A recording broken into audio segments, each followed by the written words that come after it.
बिस्मिल्लाहिर्रहमानिर्रहीम। आज हम एक इम्पॉर्टेंट टॉपिक को डिस्कस करेंगे जिसका नाम है यूएनओ। अच्छा, हमने कोशिश की है कि जो important question related to UNO जो लास्ट टाइम एग्जाम में आ चुके हैं या फिर मोस्ट एक्सपेक्टेड हैं कि कमिंग कम्पिटिटिव एग्जाम में कमीशन जो है वो पूछ सकता है, तो वो हमने यहाँ पे लिखे हैं। तो यूएनओ को डिस्कस करने से पहले मैं आपको इसकी थोड़ी सी हिस्ट्री बताना चाहूँगा कि इसका बैकग्राउंड बेसिकली क्या है। हमें पता है कि वर्ल्ड वार फर्स्ट जो है वो 1914 टू 1918 इसका ड्यूरेशन था, 1914 से लेकर 1918 तक। तो यहाँ पे 1914 से लेकर 1918 में जो वर्ल्ड वार फर्स्ट हुई थी, बहुत ज़्यादा जानी नुकसान हुआ था। तो दुनिया ने सोचा कि अगर इसी तरह वर्ल्ड वार होती रही तो एक दिन जो है वो दुनिया ही ख़त्म हो जाएगी मे बी। तो इसी वजह से इन्होंने कहा कि क्यों ना एक जो है वो इंटरनेशनल लेवल की ऑर्गेनाइजेशन बनाई जाए, अ, जिसका मकसद ये हो कि इस तरह के जो हालात पैदा होंगे उनकी रोकथाम के लिए। तो उन्होंने वर्ल्ड वार फर्स्ट के बाद लीग ऑफ नेशन के नाम से एक जो है वो ऑर्गेनाइजेशन बनाई, जिसका क़याम 1920 में जो है वो लाया गया। बट अनफॉर्चुनेटली कुछ टाइम गुजरने के बाद वर्ल्ड वार सेकंड होती है, जिसका ड्यूरेशन है जी 1939 से लेकर 1944 तक। इट्स मीन कि लीग ऑफ नेशन जो है वो फेल हो जाती है। तो हमने जो है वो इसी वजह से after world war second 1939 to 1945 जब वर्ल्ड वार सेकंड हो जाती है, उसके बाद हम यूएनओ बनाते हैं, जिसका स्टैंड फॉर है जी यूनाइटेड नेशन ऑर्गेनाइजेशन। इसका बेसिकली मकसद क्या था, इसका मिशन ये था कि अब वर्ल्ड वार जो थर्ड है इससे दुनिया को बचाया जा सके। इस वजह से ये जो है वो एक ऑर्गेनाइजेशन बनाएगी। जब लीग ऑफ नेशन बनाएगी तो उस टाइम ये सबसे बड़ी जो थी ऑर्गेनाइजेशन थी 1920 में, बट वो फेल हो चुकी थी। तो इस वजह से आफ्टर वर्ल्ड वार सेकंड इन्होंने जो है वो एक और ऑर्गेनाइजेशन बनाई जिसका नाम यूएनओ जो है वो रखा गया। अच्छा जी, अब इससे रिलेटेड जितने भी इंपॉर्टेंट चीजें हैं वो हम इंशाल्लाह डिस्कस करेंगे वन बाय वन करके। इसको जो है, इसकी बुनियाद कब रखी गई? इसकी बुनियाद 24 अक्टूबर 1945 में जो है इसकी बुनियाद जो है वो रखी गई। अच्छा जी, ये भी क्वेश्चन आता है, आपने याद रखना है। और इसका हेडक्वार्टर कहाँ है जी? हेडक्वार्टर है इसका न्यूयॉर्क के अंदर। न्यूयॉर्क कहाँ है? अमेरिका में है। और अमेरिका का हेडक्वार्टर वाशिंगटन डीसी। अच्छा जी, इसका मोटो क्या था? इसका मोटो ये था, यानी कि इसको बनाने का मकसद क्या क्या था कि इट्स योर वर्ल्ड, ये आपकी दुनिया है। ये एक पैगाम दिया उन्होंने, यूएनओ वो जब बनाया गया उसके बाद इन्होंने एक पैगाम दिया कि इट्स योर वर्ल्ड, ये आपकी दुनिया है। आप विदाउट एनी हेजिटेशन जो है, बगैर किसी खौफ और खतरे के आप इसमें रह सकते हैं। तो इसका मोटो था इट्स योर वर्ल्ड। ये भी क्वेश्चन जो है वो एग्जाम में आता है, आपने याद रखना है। अच्छा जी, इसका नाम जो है वो किसने रखा है? इसका नाम जो है वो एफ डी रोजवेल्ट, उस टाइम जो था ये अमेरिका का प्रेसिडेंट था। और ये इसका नंबर कौन सा था ये भी आपने याद रखना है, 32 इसका नंबर था। 32 इसका नंबर था। अच्छा जी, नेक्स्ट, पाकिस्तान ने इसको कब ज्वाइन किया? पाकिस्तान ने इसको 30 सितंबर 1947 में ज्वाइन किया। हम जानते हैं कि पाकिस्तान 14 अगस्त 1947 को जैसे ही जो है वो दुनिया के नक्शे पे उभरा, एक इंडिपेंडेंस कंट्री के हवाले से, तो नेक्स्ट मंथ जो है वो पाकिस्तान ने यूएनओ को ज्वाइन किया 30 सितंबर 1947 को। अच्छा, यहाँ पे दो तीन चीजें आपने याद रखनी है कि 30 सितंबर 1947 को एक और कंट्री भी था जिसने जो है वो यूएनओ को ज्वाइन किया, वो यमन था। उसने भी 30 सितंबर 1947 को यूएनओ को ज्वाइन किया।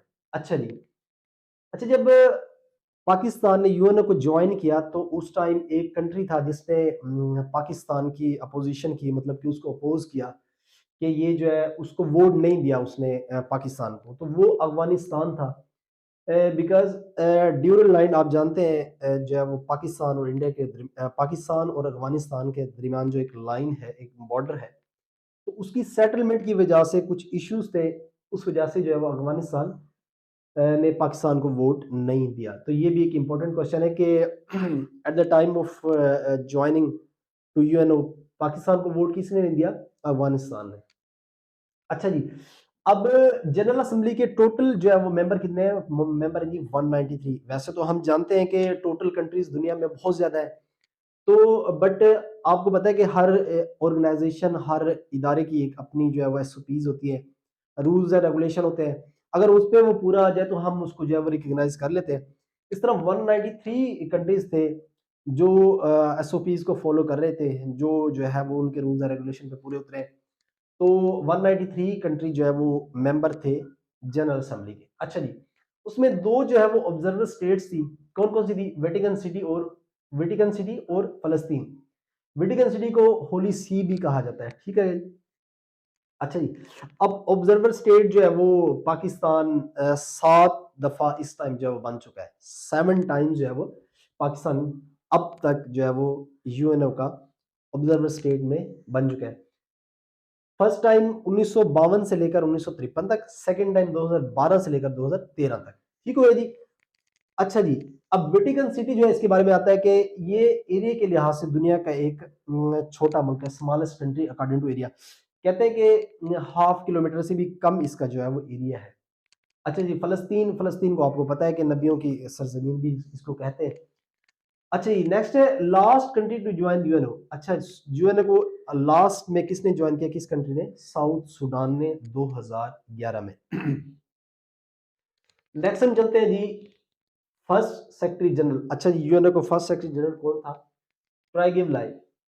अच्छा जी, अब इसने 7 साल जो है वो ये अपना इसका टेन्योर है 7 साल का, 1946 से लेकर 1953 तक। अब जो मौजूदा इसका सेक्रेटरी जनरल है वो कौन है? Antonio Guterres. कौन है जी? Antonio Guterres. अच्छा जी, अब ये 9th जो है वो सेक्रेटरी जनरल है। कौन से नंबर पे है? 9th सेक्रेटरी जनरल है। और ये सेकंड टर्म जो है वो इंजॉय कर रहा है, मतलब कि ये सेकंड टाइम इलेक्ट हुआ है सेक्रेटरी जनरल ऑफ यूएनओ। अच्छा जी, ये पुर्तगाल से बिलोंग करता है। ऑब्वियसली ये जो है वो आपको पता होगा, पुर्तगाल से ये बिलोंग करता है। और इसके रिलेटेड एक और सवाल भी आता है कि ये पुर्तगाल का पहले प्राइम मिनिस्टर भी रह चुका है। ये एंटोनियो गुटेरेस पुर्तगाल का पहले प्राइम मिनिस्टर भी रह चुका है। इसने पाकिस्तान को विजिट भी किया। कब किया? 8 से 10 सितंबर 2023, 8 से 10 सितंबर 2023 को इसने पाकिस्तान को विजिट भी किया ड्यूरिंग फ्लड। आपको पता है जब फ्लड आया था सितंबर में, तो इसने पाकिस्तान को ज्वाइन भी किया। और फाइनेंशियली तौर पे उस टाइम अपना पाकिस्तान जो है वो इतना स्टेबल नहीं था, तो माली इमदाद देने के लिए इसने जो है वो पाकिस्तान को ज्वाइन भी किया। नेक्स्ट हमारे पास इसकी ऑफिशियल लैंग्वेज है। हमें पता है कि यूएनओ की जो ऑफिशियल लैंग्वेज है वो टोटल कितनी है? 6 है। अच्छा जी, पहली French, Chinese, English, Russian, Spanish and Arabic. अच्छा जी, फ्रेंच, फ्रांस एक इसका परमानेंट कंट्री है, तो ऑब्वियसली जो है वो फ्रेंच भी इसकी जो है लैंग्वेज होगी। चाइनीज, चाइना भी परमानेंट कंट्री है। इंग्लिश, यूएसए में आपको पता है इंग्लिश बोली जाती है, तो यूएसए इंग्लिश भी होगी। रशियन, रशिया जो है वो ये भी परमानेंट कंट्री है। इसके अलावा स्पेनिश, ऑल्सो यूरोपियन जो कंट्रीज हैं उसमें मोस्टली स्पेनिश बोली जाती है, तो स्पेनिश भी जो है इसकी ऑफिशियल लैंग्वेज है। अरेबिक, हमें पता है कि दुनिया में बहुत ज़्यादा तकरीबन जो है वो अरेबिक कंट्रीज है, इस वजह से अरेबिक भी इसकी ऑफिशियल लैंग्वेज है। नेक्स्ट हमारे पास आता है जी ऑर्गन्स ऑफ यूएनओ, यानी कि यूएनओ की जो बेसिक स्ट्रक्चर है, अगर उसकी बॉडीज की बात करें तो उसमें हमारे पास जो है वो यूएनओ के ऑर्गन्स कितने हैं जी? 6 ऑर्गन्स हैं। कौन कौन से? General assembly, security council, economic and social council, ट्रस्टशिप council, secretariat and ICJ. ठीक हो गया जी। अच्छा जी, इसमें जो फर्स्ट वन है वो हमारे पास जनरल असेंबली है। जनरल असेंबली का बेसिकली क्या काम है कि ये वर्ल्ड लेवल पे सिक्योरिटी एंड पीस को जो है मेंटेन करता है, सिक्योरिटी एंड पीस को मेंटेन करता है जनरल असेंबली। इसके टोटल मेंबर कितने हैं? 193। ठीक हो गया। दो ऑब्जर्वर स्टेट मैं आपको पहले बता चुका हूँ, एक वेटिकन सिटी और दूसरा फलस्तीन। वेटिकन सिटी को हम होली सी भी कहते हैं। अच्छा जी, अब इसका काम क्या है? इसका काम ये है कि वर्ल्ड लेवल पे पीस और सिक्योरिटी को जो है वो बरकरार रखना। ठीक है जी। अच्छा, नेक्स्ट हमारे पास सिक्योरिटी काउंसिल। सिक्योरिटी काउंसिल के बेसिकली टोटल 15 मेंबर हैं, जिनमें से 5 परमानेंट है और 10 जो है वो नॉन परमानेंट मेंबर है। अच्छा, इसका जो जनरल असेंबली का जो अपना प्रेसिडेंट कह लें या सेक्रेटरी कह लें, तो वो 1 साल के लिए इलेक्ट होता है फॉर 1 ईयर। जनरल असेंबली का जो प्रेसिडेंट होता है वो 1 ईयर के लिए सिलेक्ट होता है। अच्छा, सिक्योरिटी काउंसिल के टोटल 15 जो है वो मेंबर होते हैं, जिसमें 5 परमानेंट और 10 नॉन परमानेंट, और जो 10 नॉन परमानेंट है वो 2 साल के लिए जो है वो इलेक्ट होते हैं, और ये अकॉर्डिंग टू अल्फाबेट जो है वो इनकी सिलेक्शन होती है। अच्छा, ये 5 जो इसमें परमानेंट कंट्रीज हैं वो कौन-कौन है? USA, UK, China, France and Russia. ठीक हो जी, ये 5 कंट्रीज हैं जो परमानेंट है, और इन्हीं को जो है वो वीटो पावर हासिल है। ठीक हो गया जी। अच्छा जी, नेक्स्ट हमारे पास इकोनॉमिक एंड सोशल काउंसिल। अच्छा, सिक्योरिटी काउंसिल का काम क्या काम है कि हमारे जो दुनिया है उसमें जितनी भी सिक्योरिटी के हवाले से जितने भी मामला होते हैं वो जो है सिक्योरिटी काउंसिल इसको डील करता है। इग्नो नेक्स्ट है economic and social council. Economic and social council जो है ये इकोनॉमिकली और सोशली जो है वो जितने भी हमारे मैटर है इस दुनिया में, ये उनको जो है वो डील करता है economic and social council. Next हमारे पास ट्रस्टशिप काउंसिल। अच्छा, ये अब जो है वो नॉन फंक्शनल हो चुका है। ट्रस्टशिप काउंसिल जो है ये ऑर्गन यूएनओ का जो है ये नॉन फंक्शनल हो चुका है 1994 में। इसका कोई तकरीबन ऑलमोस्ट काम नहीं रहा। नेक्स्ट हमारे पास सेक्रेटरीट। अच्छा, सेक्रेटरीट का क्या काम है कि ये जितने भी अपना ऑर्गन है यूएनओ के, ये उनको जो है वो डील करता है, उनको जो है वो वेरीफाई करता है, उनकी निगरानी करता है, उनकी देखभाल करता है कि इनकी वर्किंग जो है वो कैसे हो रही है। नेक्स्ट हमारे पास last one ICJ. ICJ stand for International Court of Justice. इसका हेडक्वार्टर कहाँ है? हैग, जो कि नीदरलैंड में है। अच्छा जी, इसके टोटल जो जजेस होते हैं वो कितने होते हैं? 15 होते हैं। टोटल जजेस कितने होते हैं? 15 होते हैं। और ये इनकी जो टन्योर होता है, इनकी टर्म्स होती है वो 9 साल के लिए होती है। कितने साल के लिए? 9 साल के लिए। अच्छा जी, ये था आज का हमारा टॉपिक। मैंने कोशिश की है कि इसमें जो क्वेश्चन रिपीटेड है या फिर मोस्ट एक्सपेक्टेड है वो जो है वो मैंने यहाँ पे आपके सामने डिस्कस किए हैं। तो होपफुली ये लेक्चर आपके लिए जो है वो इंफॉर्मेटिव होगा।